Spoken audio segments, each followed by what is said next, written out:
So Sure. you had an incredible economist on the stand. I thought his testimony was excellent. He got into the nitty gritty of the finances behind Alex Jones and all of his multiple LLCs. We learned through that Alex Jones had withdrawn about $62 million for himself in 2021. And there's questions about where that money went. It seems like he's trying to hide some of his assets.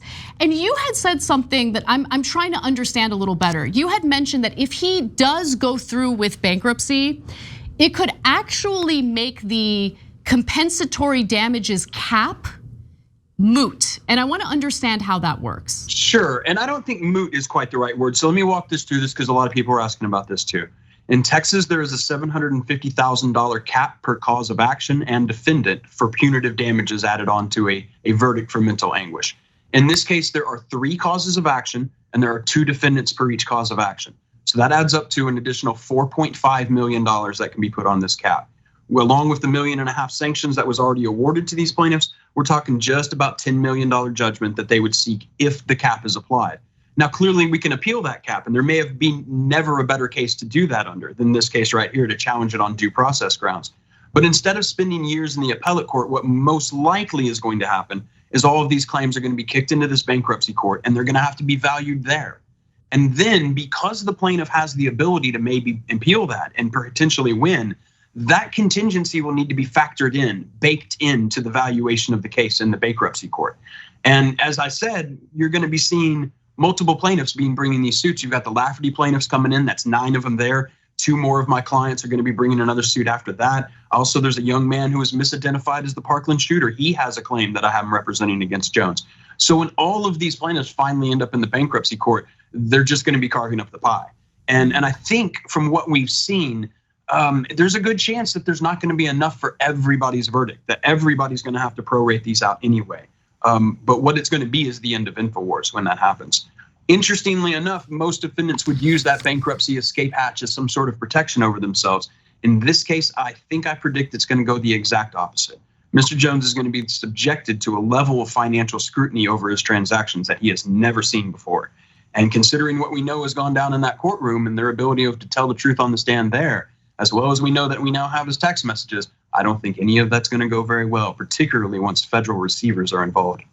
Right, I mean, he's not a very sophisticated person when he's withdrawing $62 million immediately after the summary judgment finding him guilty of defamation. I mean, the timing is incredible and it's obvious what he's trying to do here.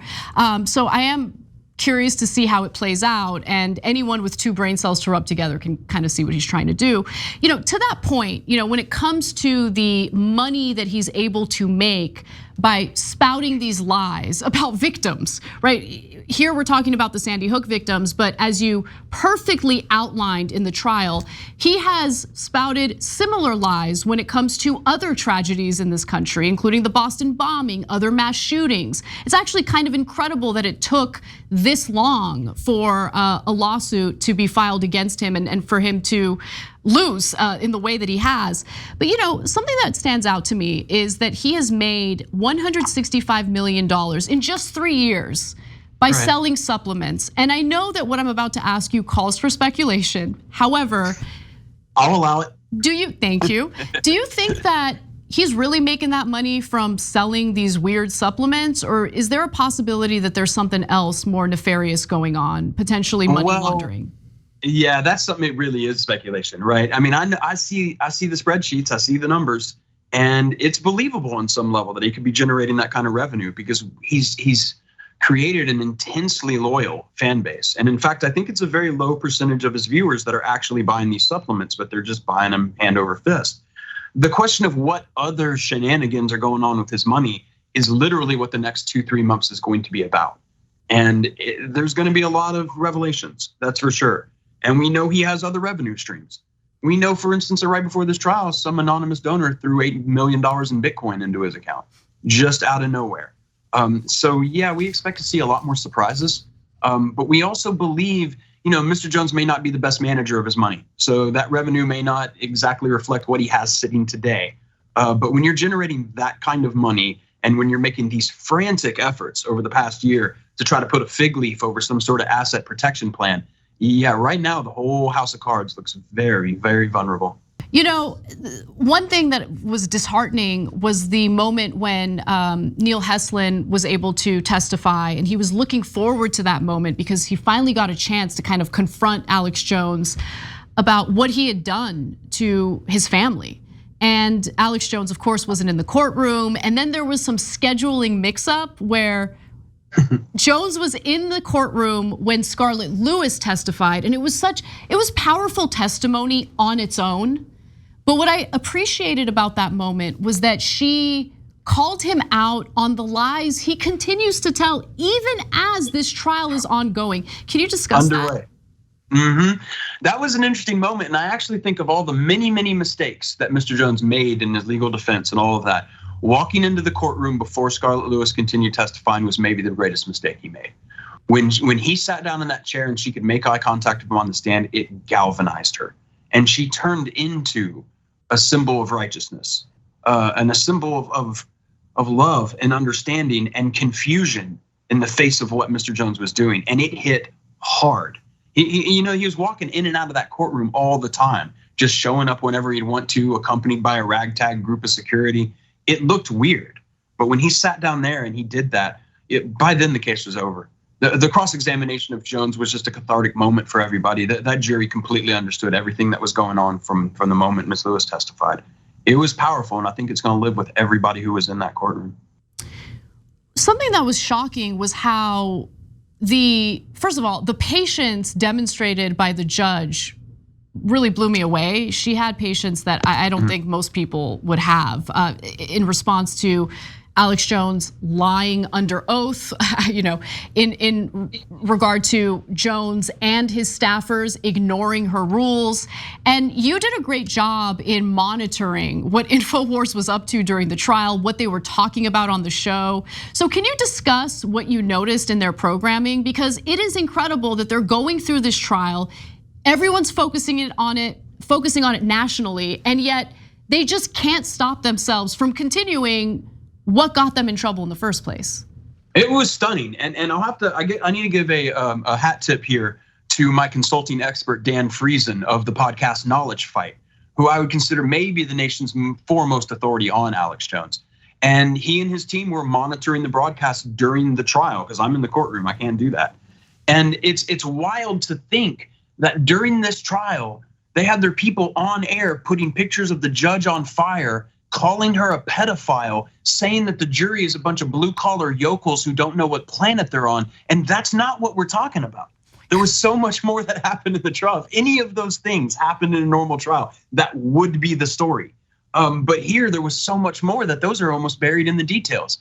But to actually see that, and talking with the jury particularly afterwards, which they were really willing to talk to us, is they were absolutely mystified that someone would get on and start talking about the trial in that way. I mean, to talk about the trial at all is kind of shocking, but that way, to be able to pull those clips out in the middle of the court to say, you're not taking this seriously. Everything you're doing right now in the courtroom is the same act that you do every single time. And that's why Scarlett was right, is you can sit in this courtroom, you can apologize, you can say you believe I'm 100% real, but the next day you're gonna get on InfoWars and you're gonna say I'm a manipulated agent of the deep state. The same crap keeps on coming. They were telling their viewers that a literal script was being followed for this trial, and a lot of those people believed it. It's insane.